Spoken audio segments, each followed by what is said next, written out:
श्री रघुराज प्रताप सिंह बाजा। माननीय अध्यक्ष, महामहिम श्री राज्यपाल के अभिभाषण पर आपने बोलने का अवसर दिया, इसके लिए कृतज्ञता ज्ञापित करता हूँ, आभार व्यक्त करता हूँ। आपकी नज़र में हम सभी बराबर हैं, इसमें भी कोई किसी को संदेह नहीं है। 10 मिनट 38 सेकंड, 12 मिनट 32 सेकंड और 8 मिनट, तो लेकिन हम फिर भी प्रयास करेंगे श्रीमान कि गागर में सागर भर दे, आपको टोकने की आवश्यकता न पड़े। श्रीमान सीधे कुछ सुझाव देना चाहते हैं उनको। गत वर्ष महामहिम श्री राज्यपाल के अभिभाषण पे जनता की जो समस्या थी, हर उपभोक्ता की समस्या थी कि बिजली के बिल बहुत बढ़ा चढ़ा करके उनको दिए जा रहे हैं और दलालों के माध्यम से पैसा लेकर के उस बिल को कम किया जाता है। माननीय ऊर्जा मंत्री जी उस समय थे, थोड़ी बहुत आपने सख्ती करी, लेकिन स्थितियां आज जस की तस हो रही हैं और हमको लगता है कि चाहे सत्ता पक्ष हो प्रतिपक्ष हो, सबके सामने ये समस्या आती हो। तो इस पे श्रीमान कड़ाई से कोई निजी किसी एजेंसी को दिया गया है जो भी बिलिंग करते हैं, इस समस्या का स्थायी रूप से निदान हम सभी लोग चाहते हैं कि हो। दूसरा श्रीमान सुझाव है कि आयुष्मान कार्ड, इसमें प्रति परिवार 6 यूनिट होना आवश्यक है। बहुत से ऐसे परिवार हैं जो गरीब हैं, पात्रता है उनकी है, लेकिन घर में उनके 6 यूनिट सदस्य नहीं हैं, 6 सदस्य नहीं हैं। तो छोटे परिवारों को भी इसमें सम्मिलित किया जाए। तीसरा श्रीमान निवेदन है कि विधायक निधि से हम लोग जो असाध्य रोगों के उपचार के लिए उसमें धनराशि देते हैं, उसमें विलंब बहुत होता है। पहले तो जिले में जब वो जाता है तो सारे अधिकारी मिल के साध्य है कि असाध्य है, श्रीमान रोग होता है, बीमारी होती है और 1.5 से 2 महीने से अधिक लग जाता है पैसा पहुंचने में। तब तक प्रायः ये होता है कि मरीज तब तक उपचार की स्थिति में नहीं रहता, वो जा चुका होता है। तो इसकी निवेदन है माननीय मुख्यमंत्री जी से भी कि समय सीमा निर्धारित की जाए। विधायक निधि से हम लोग जो उपचार के लिए करें उसमें 10 दिन, अधिकतम 10 दिन उसकी समय सीमा निर्धारित हो और उसमें साध्य और असाध्य का ये क्राइटेरिया हटा दिया जाए। पैसा सीधे अस्पताल जाता है, सरकारी अस्पताल जिनको आपने स्वीकृत कर रखा है वहीं जाता है।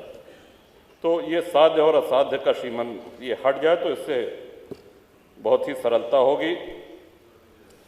कई माननीय सदस्यों ने छूटा पशुओं, आवारा पशुओं की चर्चा करी। एक ही सुझाव उसमें हम देना चाहते हैं, ये समस्या कोई नई नहीं है। हम सभी लोग गांव के रहने वाले हैं और बचपन से देखते आ रहे हैं कि खेतों में मचान पे किसान रात भर जानवरों को हकाया करते थे, रात भर आवाज़ होती थी। झाड़ियों से बेड़ लगा करके किसी तरह अपने खेतों की रक्षा होती थी।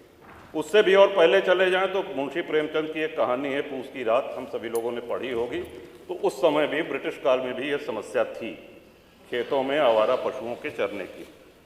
श्रीमान गौवंश को काटा तो नहीं जा सकता, मारा नहीं जा सकता है। हम ही लोग हैं जो अपनी गायों को छोड़ते हैं, जब वो दूध देने लायक नहीं रह जाती हैं, हमारी ही छोड़ी हुई गायें हैं और उसके लिए हमको स्वयं उनको घर पे रखना पड़ेगा। हाँ, एक सुझाव ये अवश्य है कि अगर हम ब्याज मुक्त ऋण अपने खेतों को बाड़ेबंदी करने के लिए किसानों को दें तो इससे बहुत हद तक समस्या का समाधान हो सकता है। बगैर ब्याज के किसानों को तार बांधने के लिए, बाड़ेबंदी करने के लिए ऋण दिया जाए। श्रीमान, अब मैं आना चाहता हूँ कि इस सदन में इस महामहिम श्री राज्यपाल के अभिभाषण में प्रभु राम की जितनी चर्चा हुई उतनी हमको नहीं लगता है कि इसके पहले कभी भी सदन में हुई हो। और सत्ता पक्ष और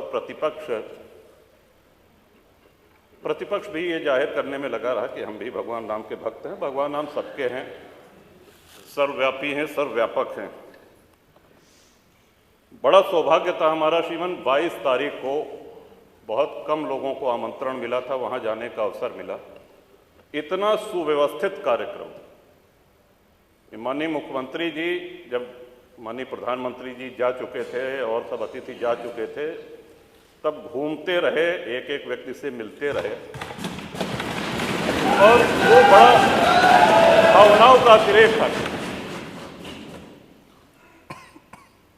भगवान श्री राम की हम सभी लोगों के जीवन में, हमारे यहाँ अवध में जब शिशु का जन्म होता है तो उसके कान में राम नाम, राम कहा जाता है।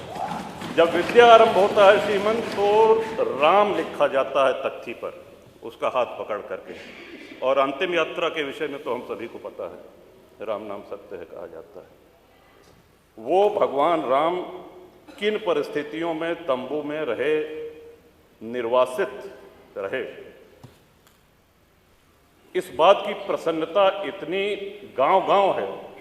कोई ऐसा गांव नहीं होगा जहां भंडारा ना हुआ हो, कोई ऐसा गांव का पुराना मंदिर नहीं होगा जहां रंगाई पुताई न हुई हो, कोई ऐसा गांव, कोई कस्बा नहीं होगा जहां भंडारा न हुआ हो, जहां दिवाली न मनाई गई। और सभी प्रसन्न थे। और आपको भी श्रीमान, इस बात का हम सभी लोगों की ओर से आभार है। आपने तय किया है कि हम सभी लोगों को दर्शन कराने ले चलेंगे। कुछ विधायक अभी चर्चा कर रहे थे कि हम लोग जाएंगे कि नहीं जाएंगे। इस पे चर्चा मेरे विचार से आपके नेतृत्व में, और आप दल से बहुत ऊपर हैं, आपको हम सभी लोगों ने अपना विश्वास व्यक्त किया है, चाहे वो सत्ता पक्ष हो चाहे प्रतिपक्ष है। तो ये यात्रा आपके नेतृत्व में हो रही है, तो मेरा सुझाव है कि सभी साथियों को, सभी विधायकों को खुशी खुशी चलना चाहिए। ये कोई राजनीतिक यात्रा नहीं है और उसका अहोभाग्य है जो जाए। आपके माध्यम से श्रीमान एक और निवेदन करना चाहते हैं। श्री राम मंदिर निर्माण में कितनी भावनाएं जुड़ी हुई हैं, इसका अंदाजा इस बात से भी लगाया जा सकता है कि अयोध्या और उसके आसपास के सूर्यवंशी क्षत्रियों ने पिछले 500 वर्ष से साफा नहीं बांधा, पगड़ी नहीं बांधी, छाता नहीं लगाया। विवाह में दूल्हे को साफा बांधा जाता है, पगड़ी बांधी जाती। उनका वो प्रण प्रतिज्ञा आज पूरी हुई है। कितने लोगों की इच्छा,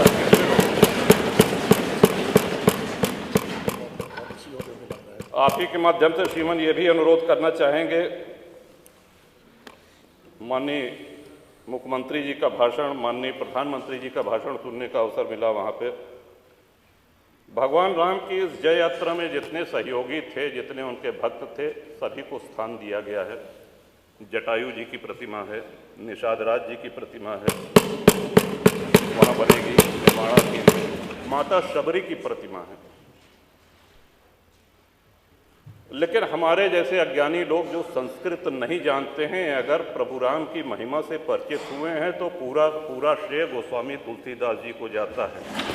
मैं आपके माध्यम से श्रीमान अनुरोध करूंगा कि गोस्वामी तुलसीदास जी की एक प्रतिमा, और उन्हीं कलाकार के द्वारा, श्री अरुण योगीराज जिन्होंने रामलला सरकार का विग्रह बनाया है, उन्हीं के द्वारा निर्माण करके माननीय मुख्यमंत्री जी अगर वो करें तो हम सब लोगों के लिए ये बहुत ही प्रसन्नता की बात होगी कि तुलसी बाबा की वहाँ पे मूर्ति लगे। कवि बेनी श्रीमन हुए, उन्होंने तुलसी बाबा के लिए कहा था कि वेद मत शोध शोध शोध के पुराण सब, संत और असंतन को भेद को बताओ तो, कपटी कुराही क्रूर कली के कुचाली जीव, कौन राम नाम हो की चर्चा चलाओ तो।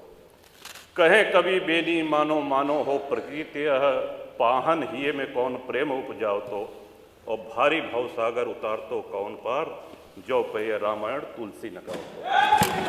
तो तुलसीदास जी की वाणी, उनके ग्रंथ को कितने श्रद्धेय कथावाचकों ने हम लोगों को सुनाया है और भवसागर पार किए हैं।